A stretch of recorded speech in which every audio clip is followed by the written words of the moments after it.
Welcome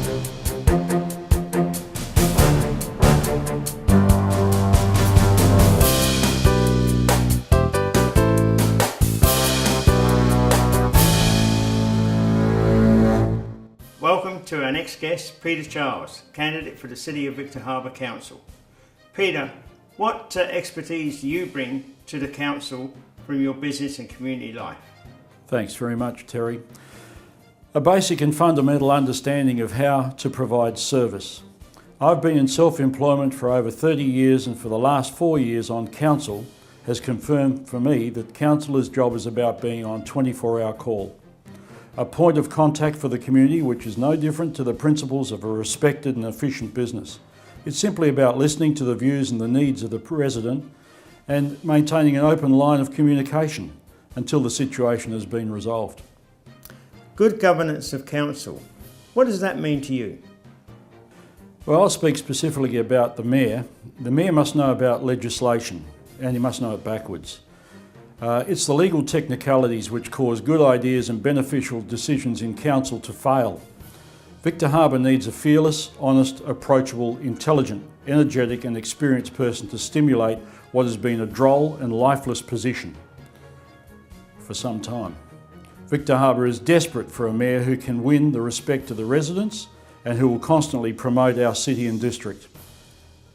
Over the last 4 years, there's been many instances of disharmony in the council.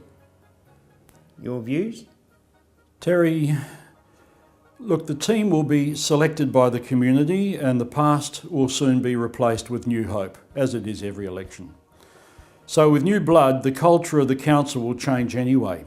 Along with the overdue change of the CEO, there should be a clean slate to work with. The electors will vote for a mayor and new 9 councillors. Who knows what the mix will end up being?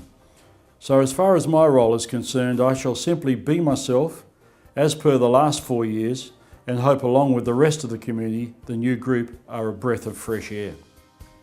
Major issue of council over the last 4 years and beyond has been the cost of the Wales Centre, the horse tram, the frack. What are your views about that? Yes, they can, but it takes a progressive and gutsy and an investigative council to create and pass the motions needed to take control and instruct the administration. Administrations usually build ivory towers for themselves, creating unnecessary work and expense to justify their existence. It's the actual nature of bureaucracy. I believe past elected members have followed like sheep without sufficient, if any, personal research, and because of a lack of concern, the tail has wagged the dog again. None of these should have become a financial drain that they did. It was no surprise. None of these became a problem overnight. It was a slowly growing problem and should have been professionally managed. That's why they, the administration, get big paychecks. Then it's council's job to see they earn it. Obviously, this was not done, so the highly paid professionals on staff stand condemned for letting the financial situation get to the point it has, and the past councils for being so trusting. Rates are a major issue in the community. Have you any comment? Well, there is no need whatsoever for a rate rise of the amount that has been set each year. I've not voted for any of the last 4 budgets. The CPI would have been sufficient. If a business, any business, cannot find a 5% saving in all departments, then something is wrong and the council is supposed to be the premier business in town. Is it? I don't think it has been an example at all. It is possible to have no rate rise at all if a 4% efficiency is demanded by the majority of a concerned council. This has not been done ever to my knowledge in Victor Harbor's history. I shall not vote for any rate rise whatsoever, and that's my guarantee. Council committees, are you prepared to serve? I believe there should be, firstly, 2 full council meetings, and I'm not on my own on that, per month. And these committees can then be drastically reduced.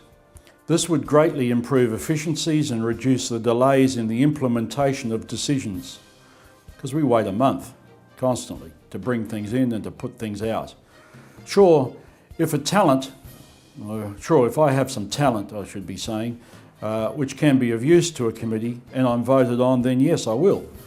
In the past, I've been blocked by the councillors' vote, as clearly I was not welcome at all on the committees. Council community forums, your views? I certainly do. Most definitely, and much more regularly than and no less than bi-monthly. Also, I believe the people who attended should be rewarded. See, to get people along is not easy. They should be rewarded by council by swift implementation of their good ideas. When people who have to go out of their way to assist, they deserve some recognition and kudos for it as well. The state government is pushing more and more regulations onto council. Have you a comment?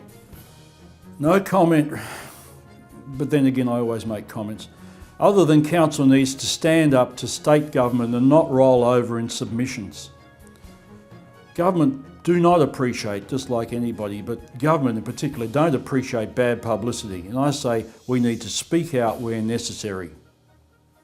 Rate capping, your thoughts? Well, we just need rate capping. I do believe in it. Starting from a zero base. Building approval via the CAP or Community Assessment Panel only allows one councillor on that. Have you got a comment or view? Yeah, at least there is one local councillor on that panel, so there is some local perspective. But when you put the government and developers together, what a can of worms, seriously. Political contributions deals with friends and friends of friends. All we can do is be vigilant, and where we see a problem and it's necessary, we should go public and do all we can in that regard. I can't see any other way around it. Peter, can you give us a 15-20 second summary of why residents should vote for you? I ask the residents to vote for me if you don't want bland. I vote for me if you don't want political correctness. And vote for me if you're prepared to back me up and the other councillors and stand with us for a better Victor Harbor district. Authorised by Peter Alexander Charles, 33 Yallandonda Road, Victor Harbor, South Australia, spoken by Terry Andrews and Peter Alexander Charles.